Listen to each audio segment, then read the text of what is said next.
Hi, my name is Matt, and we're going to do something special in this series. We're going to kind of cover a complete tutorial on no start diagnosis, and this is going to include cranking no start, like what is the problem with this. I think it's a 91 or 92 Olds 98 Royale. And also at the end of the video, we'll cover the no crank, no start, which is a much simpler diagnosis, but that kind of gets to the point here. Normally my videos are for much more advanced do-it-yourselfers and even some professional mechanics. But I'm going to kind of take a step back today, and we're going to sort of cover a complete guide for including not necessarily beginners, but people that kind of know their way around a car, know how to use a voltmeter, know the basics. And basically what I can do is guarantee if you follow this method, you will find out the reason that your car is not starting. Now that isn't to say that I can guarantee you can fix it. That will depend on your mechanical aptitude and the available tools you might have, but you will be able to know why the car isn't starting, and that's the whole point with a no start. You need to get a sense of direction. And I use a specific method to cover all the possibilities. Basically, if you follow this method, I can guarantee you will find why the car isn't starting, unless you just overlooked something or maybe just aren't wired right or something. But let's talk about the method real quick, and then we'll go ahead and apply it to this car. So the system I use I call FASTTEC, and settle down Honda boys, this is not a new ricer mod to get your car up to 130 horsepower. This is just my own mnemonic to help me to cover the possible categories that would explain a cranking no start. And again, this is for a cranking no start. We will cover at the end of the video the much simpler non-cranking no start. But your no start condition is going to be one of these categories. If you find that it is not, then you just simply didn't do it right. But the idea is to check fuel, air, spark, timing for the ignition, timing for the cranking cam, exhaust, and compression. Again, this is going to cover every possibility, and it's just a matter of how good you are at ruling it out or the tools you have available to do so. Generally, I don't get no starts in my garage. I usually fix them in the field. There is definitely something intrinsic about a no start condition that it draws every guy within a mile that thinks they can help. And invariably, the first thing they do is they replace plugs and wires. Very often I get asked, hey, do you want to change plugs and wires? You can borrow my tools. And generally I answer that with, no, that's okay. There's plenty of tools around this vehicle, if you know what I'm saying. But the problem is none of them have a system. They look in the engine and it's all spaghetti. They have no idea what anything is, and you have no idea where to start. By using my method, you will be able to break that bowl of spaghetti into sections that you can focus on exclusively. So the sections, again, fuel, air, spark, timing for the ignition, timing for the cranking cam. On some cars, again, there's a redundancy here, I know, but the idea is on some cars with a distributor, if the distributor is not aligned right or something, then of course the spark won't happen just before top dead center.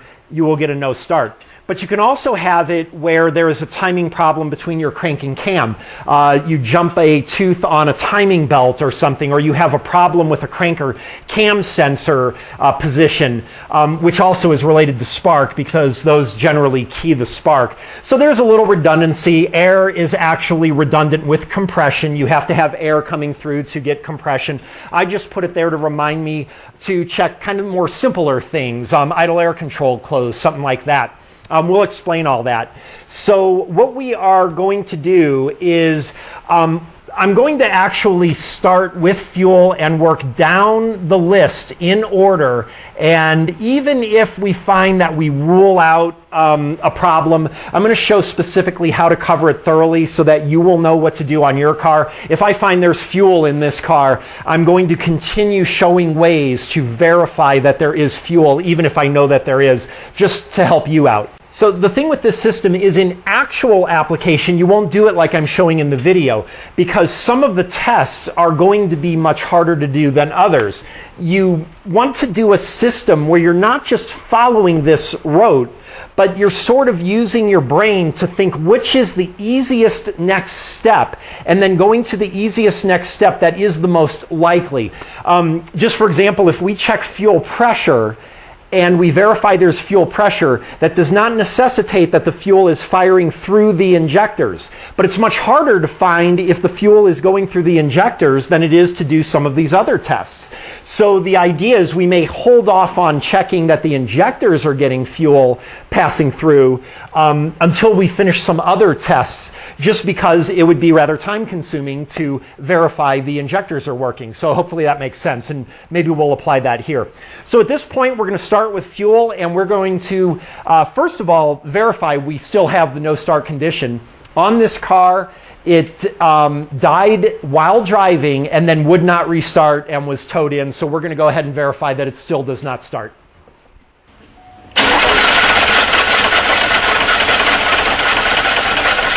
All right, yes, I agree. That sounds absolutely horrible. This car is a piece of junk, sorry to say, but I'm actually showing the good side of the car. Believe it or not, the whole driver's side of the car is like completely demolished. The door barely opens, whatever. It's amazing it runs. But as we see, we have verified that we do have a cranking no start.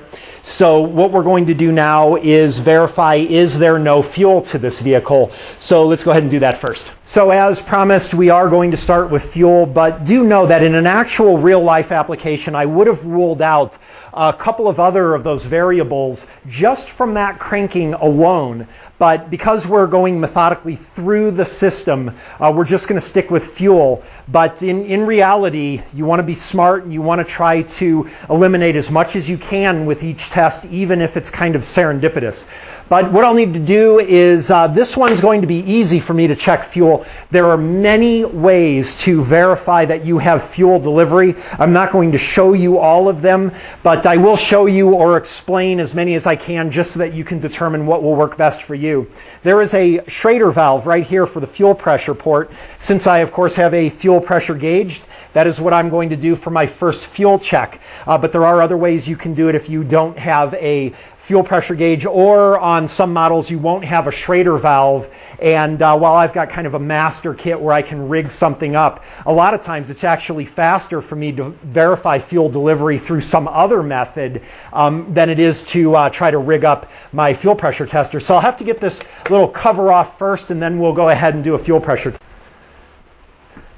All right, so what I'm going to do is hook up my fuel pressure tester, but before I do that, I just want to verify if we're getting fuel to the rail.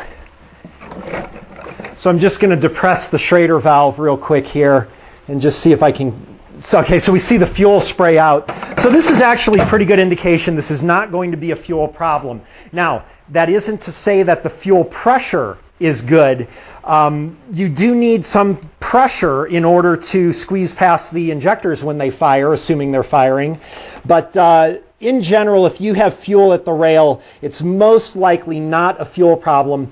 And you actually need much less fuel pressure to actually start the car than you do to actually drive it. So it's going to be very unlikely that we have a fuel problem here. But let me go ahead and set this up here. And what I'm going to do is go ahead and just turn the key to on to prime the fuel pump. Not all cars will have a on position prime, by the way. And we can see that we are at just about 40 psi. So let me go ahead and prime one more time. But some cars will only prime while you are starting. So we can see that at 40 psi, we've got plenty of fuel to the rail to actually try to start the car. So the thinking now is, generally I'd be happy with this and I would sort of halfway check fuel off of the list. But just because we have fuel to the rail with good pressure, it does not mean that we are actually sending fuel through the injectors. Maybe the injectors are not firing, and that would definitely cause a no start. So we're going to want to verify that.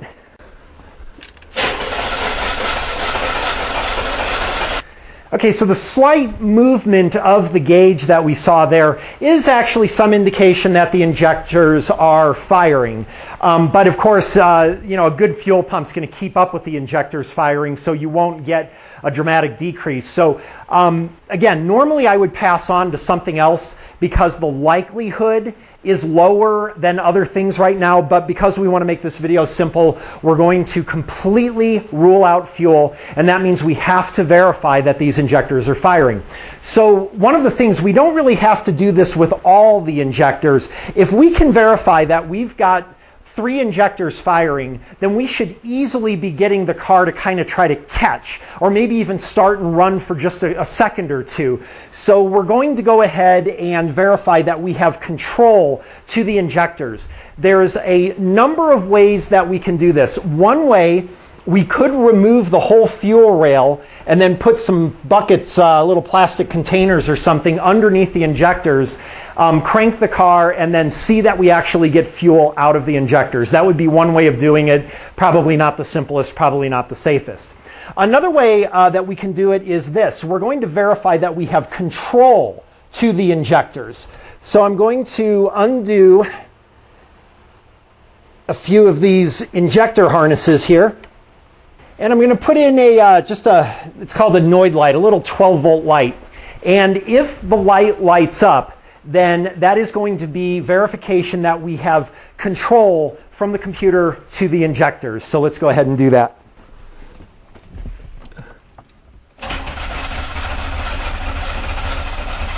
So as we saw, the little light did flash. That means we do have command from the computer to fire the injector. We would, of course, repeat that on a couple others just to verify for sure that we have adequate commands for enough injectors to be firing to at least get the car to somewhat start. I am not going to do that for the video, though. But what we are going to do is consider another possibility. You may not have the little Noid light. So let me show you another way that you could test this. And you can do it... hopefully, if you're watching these videos, you know how to use a multimeter, but we're going to go ahead and get a multimeter and set it to voltage and hook that up onto the harness. All right, so I'm going to need to put a couple of needles in here. You want to be extraordinarily careful when you're doing stuff like this, that when you fire the engine, you do not make contact between these leads. Right now we don't have a computer problem, but if you have these touching each other, then you almost certainly will fry the computer. So this is actually a very dangerous test. I am only doing this for one specific reason, and only one, and I will explain it in a second. But let me go ahead and hook up my voltmeter here.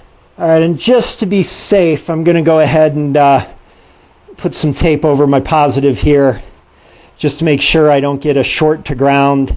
If you are not really pretty comfortable with electricity and electrical testing and stuff, I'm going to severely recommend you not do this and let somebody who knows what they're doing try this. But it's one of the reasons I don't really do a lot of beginner stuff. I like to just assume that people know what they're doing here. So let's show you something that you may not be aware of, even if you kind of do know your way with a voltmeter. So let's do this test with a voltmeter that pretty much every home mechanic's going to have, and I believe that something is going to happen unexpected.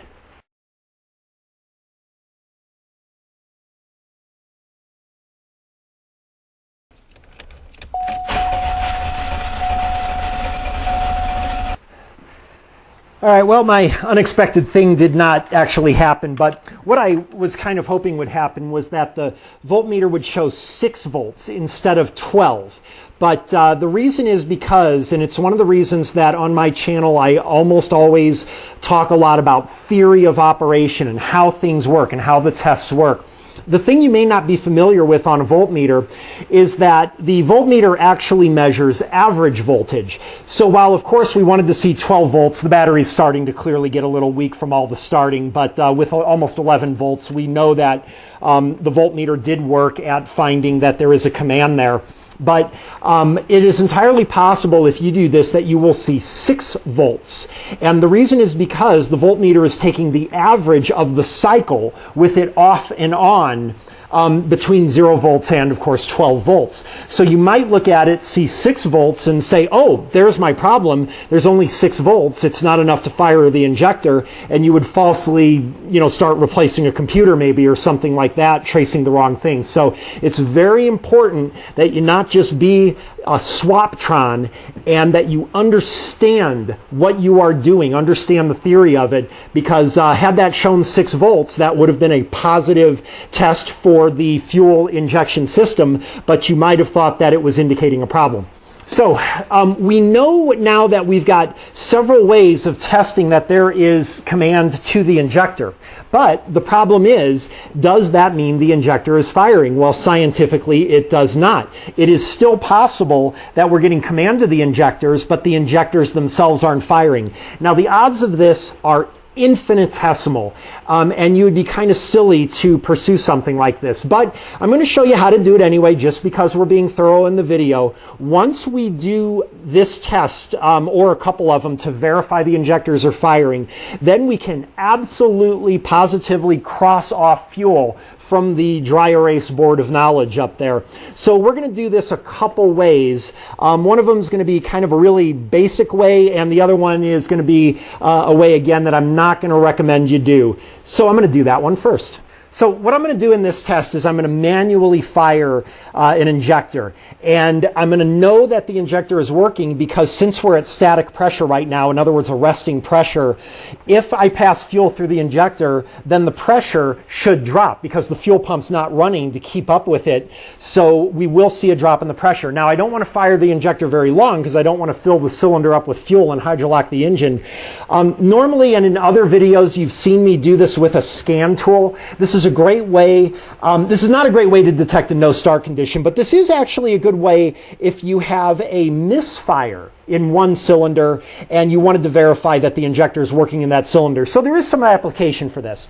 So what I'm going to do is use a special tool here. So I'm going to use a tool, it's called a power probe, and the idea of this is very simple. What this is going to do, it's going to let me put a power and ground directly to the injector. You can also do this, of course, by just using jumper wires from the battery, but this tool just makes it a little bit easier and a little bit safer. So we'll show you how this works. Again, you want to be extraordinarily careful that you don't cross things up here. So what I'm going to do, and you just want to give this just the slightest pulse, and that sounds a little annoying there. Let's turn that off. Okay, so we see when I gave power to the injector, we dropped the fuel level just a little bit there. So we know that that injector does work. I'll do it one more time. Go ahead and watch your gauge there. Okay, so we've put probably a lot of fuel into that cylinder, which is fine because we'll go to another test pretty soon where we're going to remove the spark plug anyway. But that confirms that the injector works, and we've confirmed that we have control to the injector. So presuming that the injector is plugged in properly, we know that we have the injectors firing. All right, so we are going to do one more test to show how we would verify that there is fuel being delivered into the cylinder, and that is going to be actually a considerably safer test than what we did. I am highly recommending you not do the electronics unless you're pretty comfortable with automotive electronics, because you absolutely can fry the engine computer. I really need to stress that. So another way is to just directly see if we have fuel in the cylinder. So what I'm going to do is remove a spark plug, and then we're going to put a piece of paper over the spark plug hole and catch the vaporized fuel that is going to spray out from the spark plug. All right, so while I get this spark plug out, I got grease on my hand. That never happens. One of the nice things about using your brain with this is you can also kind of test things that are going to keep you cleaner. I do not like getting dirty, believe it or not. But we're going to take this spark plug out here. And one of the things we're going to do is, if we look at the plug, it probably won't show in the camera, but you can actually see some of the gasoline from when I sprayed the fuel. And if you smell it, it absolutely smells like gasoline. So again, there's some indication that we've got gasoline in the cylinder, but we are going to definitively prove it right here by taking this sheet of paper and putting it into the hole just a little bit. And let me fire up the engine and we will see what happens.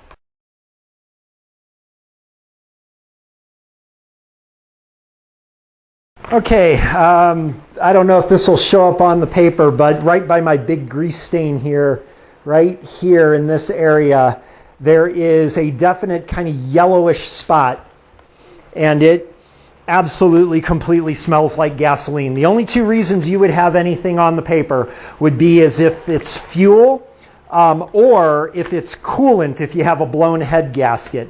So this is definitely fuel on there. Really simple test. If you have a little yellow spot on there and you can smell fuel, the only explanation is that the injector's fired into the cylinder.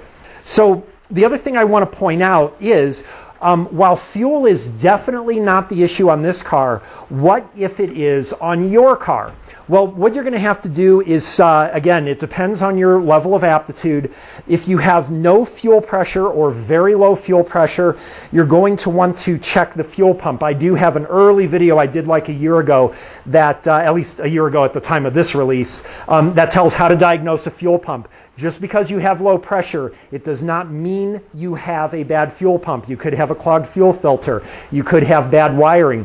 You don't change the fuel pump and change the fuel filter and do it that way like a Swaptron.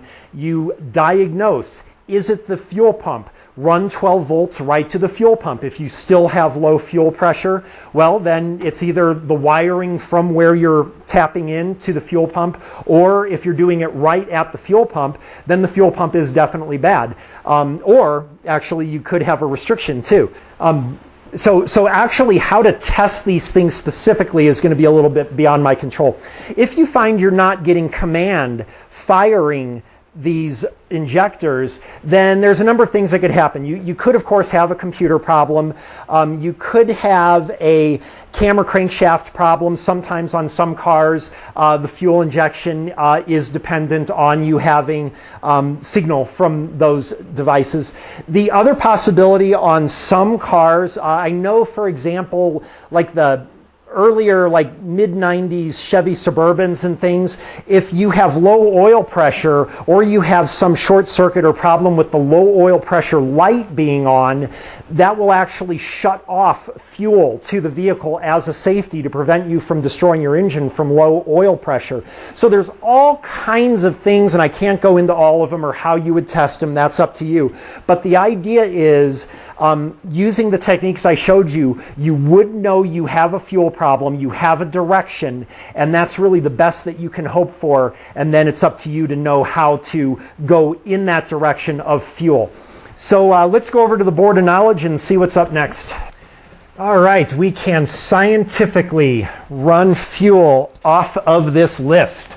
So obviously that would be a very stupid way to do it in real life, going through all that. Normally I would have just put a check mark by fuel after doing the fuel pressure test, and then I'd go through a bunch of the easier ones and then maybe come back and verify the injectors are firing. So again, you want to use a methodology to your system where you're balancing out the likelihood of a problem versus the ease of the testing.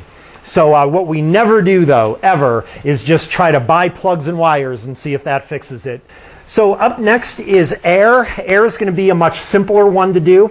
You have to have air in order to get compression and, of course, your air-fuel mix. So let's look at some possibilities where an air restriction may be your problem.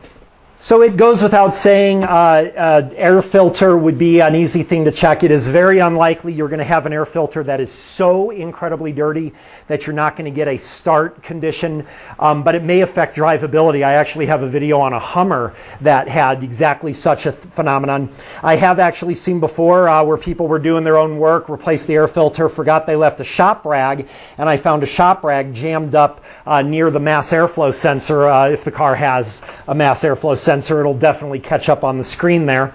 But one way to check for air is actually remarkably simple.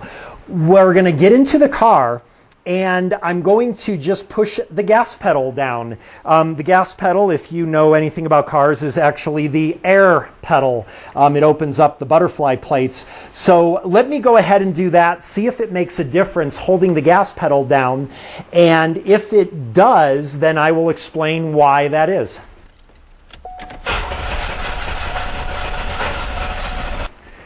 Okay, so opening up the throttle plates made absolutely no difference.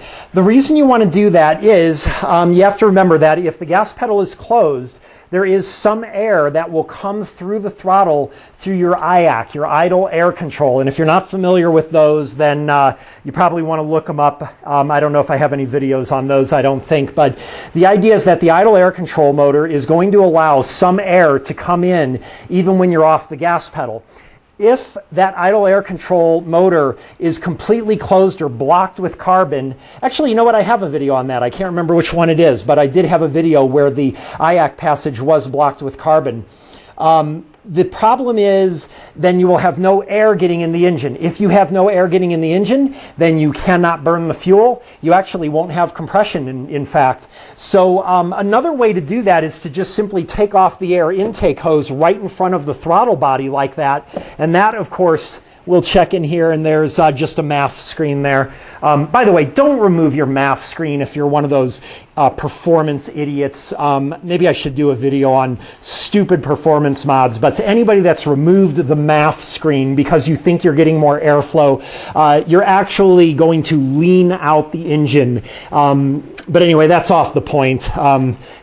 Just chat rooms irk me. So what we could do, of course, we could try starting the engine again to make sure that we don't have an obstruction with the air filter or anything. But at this point, I am pretty confident that we are not going to have an air problem. Another way you can verify that you don't have an air problem is on the compression test. If you have compression, then there is air entering the engine. And as a matter of fact, as long as we're on the topic of air, let me go ahead and prove that. All right, let's get a compression gauge onto this cylinder, and actually it won't hurt to see the compression anyway, because to be honest, this car is such a piece of junk. I am curious if it's below spec on compression anyway. But there we go, and let's get this gauge in the camera. All right, sorry for the angle there, but the idea is to see that we get compression. Okay, so I have no idea what spec is for this engine, but 120 does seem a little bit low, but I'll definitely check that. But anyway, the point is we have compression. Now, here's what I'm going to do. I'm going to block off air completely to the engine. That one fits there. And the idea is now with no air in the engine, let's see what effect this has on the compression test. So technically, like I said, air and compression are overlapped. I do have a little redundancy with my FASTTEC method, but the idea here is to show you that just because you get a low compression test, it may not necessarily be because of a mechanical problem with the rings or whatever. You may actually have no air entering the engine. It is actually why on a compression test, if you know how to do it properly, they always tell you to put the gas pedal to the floor all the way when doing the compression test, and that is so that you ensure that you get air into the engine for the compression test. It's actually a good idea on a compression test to do both with your foot on the pedal and with it off the pedal, and the compression test should be relatively similar if you've got good airflow into the engine. So that's a little bit more on compression testing though, which we'll get to. So let's go ahead and see what the effect is on the compression test when we take air away.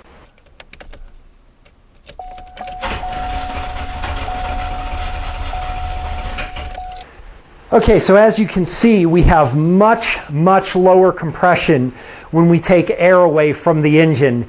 And had I blocked it off completely, I'm sure it would have been even lower than that. But it's very important to know when you're doing a compression test to consider the possibility that if you're not getting air into the engine, you will have nothing to compress. So air is officially ruled out. By the way, also included in air is a situation where you might have like a major vacuum leak. Air also refers to that. You might put a vacuum gauge up on there, but you would absolutely have to have a massive vacuum leak that you would absolutely hear, something like the brake booster hose being off or something like that. And even then, actually, the engine, probably should start. But just know that vacuum leaks also are included in that. The next thing, of course, would be spark. Generally on most engines, I start with spark because it's actually the easiest. So normally I would go to spark and then fuel. I usually like fuel and fire. It is that which I desire. All right, for spark, which is actually where I believe we're going to find the problem with this car, because it's very, very often either fuel or spark, probably 90% of the time actually.